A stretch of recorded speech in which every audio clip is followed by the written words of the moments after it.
चढ़ाएंगे और बाकी का जो जल बचे उत्तर दिशा में मुख करके एक धारा में पुरुष ओम नमः शिवाय और महिलाएं ओम शिवाय नमः। जोर से बोलो ओम शिवाय नमः। ओम शिवाय नमः, ओम शिवाय नमः कहकर जल चढ़ा दे, लोटा नीचे रख दे।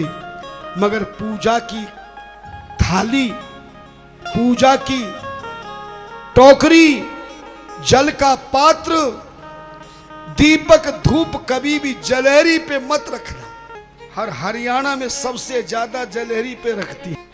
मैं पिछले साल हरियाणा में गया, नाम नहीं बताऊंगा नहीं तुम शिकायत कर दो। एक बुढ़िया मैया, मैं गया था, सोमवार का दिन था, मैं भी शिव जी के मंदिर में चला गया।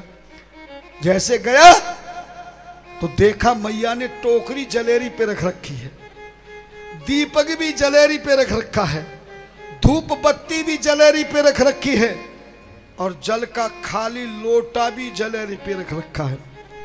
तो मैंने पूछा मैया तू ये क्या कर रही है? बोले पूजा कर रही हूं महाराज। मैंने कहा पूजा किसकी? बोले शिव जी की, और शिवलिंग की पूजा कर रही हूं। मैंने कहा शिवलिंग कौन सा है? बोले महाराज तने यो भी ना मालूम कि शिवलिंग कौन है, यो तो शिवलिंग है। और मैंने कहा जिस पे टोक रख की? बोले ये सामान रखने का स्टैंड। मैंने कहा हो गया काम तेरा। और आजकल भक्तों उनकी उस मैया की कहानी नहीं, तुम्हारी भी है। दो आदतें बहुत खराब है हिंदुस्तान के हिंदुओं में, सनातन धर्मियों में। जब तक जलेहरी पे लोटा, धूप, दीपक, टोकरी ना रखेंगे चैन नहीं होगा, और जब तक मूर्तियों के मुंह में प्रसाद नहीं ठूस देंगे तब तक चैन नहीं होगा। और ये दोनों ही अपराध हैं। कभी भी श्रृंगार की गई मूर्ति को हाथ नहीं लगाना चाहिए, चंदन नहीं लगाना चाहिए, जल नहीं छिड़कना चाहिए, और कभी भी मूर्ति के मुंह में प्रसाद नहीं लगाना चाहिए। केवल पूजा शिवलिंग की होती है। जल चढ़ाएं, चंदन लगाए, फूल चढ़ाए, कुछ करे, मगर श्रृंगार की मूर्ति चाहे राधा कृष्ण की हो या राम सीता की, हनुमान की, दुर्गा की, मगर कभी भी श्रृंगार युक्त मूर्ति की जल के छींटे नहीं देना चाहिए, चंदन के छींटे नहीं देना चाहिए, फूल फेंक कर नहीं चढ़ाना चाहिए। कभी भी उस श्रृंगार युक्त मूर्ति के सामने दीपक नहीं जलाना चाहिए। केवल भाव से पूजा करनी चाहिए, क्योंकि शिवलिंग की पूजा में समस्त देवी देवताओं की पूजा हो जाती है। इसलिए शिवलिंग की पूजा के बाद ही अन्य मंदिर की मूर्तियों के केवल दर्शन करने मात्र से पूजा का फल प्राप्त हो जाता है। इसलिए जल की धारा चढ़ाकर लोटे को नीचे रख दें। दूसरे नंबर पर लाल चंदन लगाएं।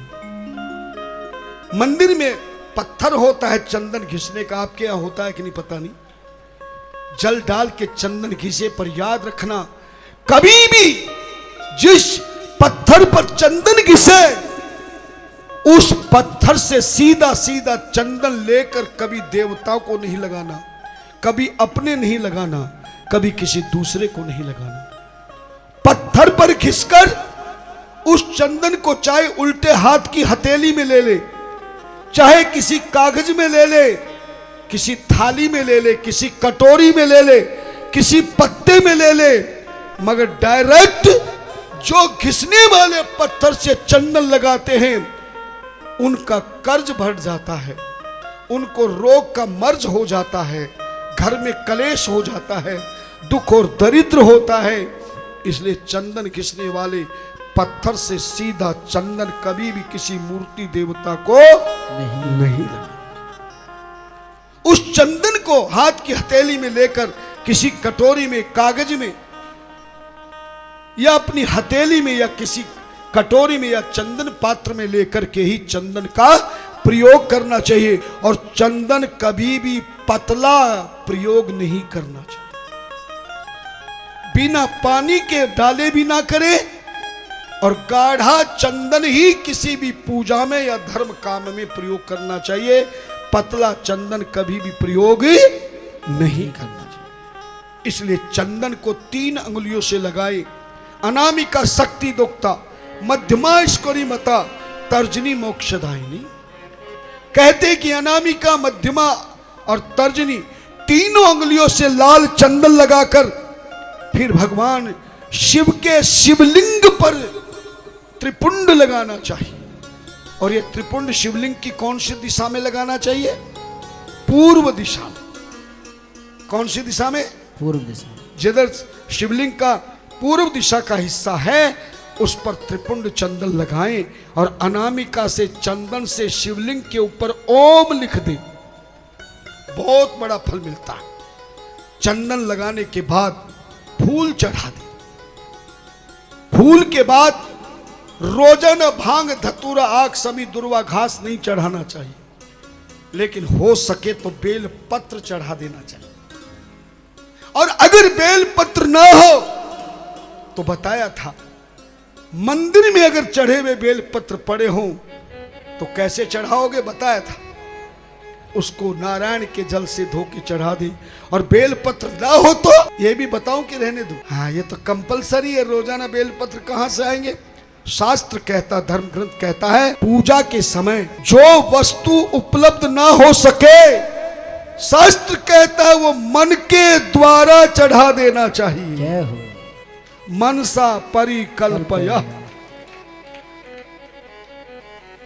केवल मन में बेल पत्र छोड़ सोच करके, मन में बेल पत्र का ध्यान करके, केवल मनसा परिकल्पये, क्या बोलेंगे?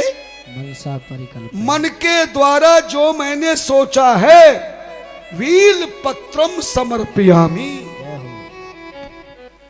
बात समझ गए?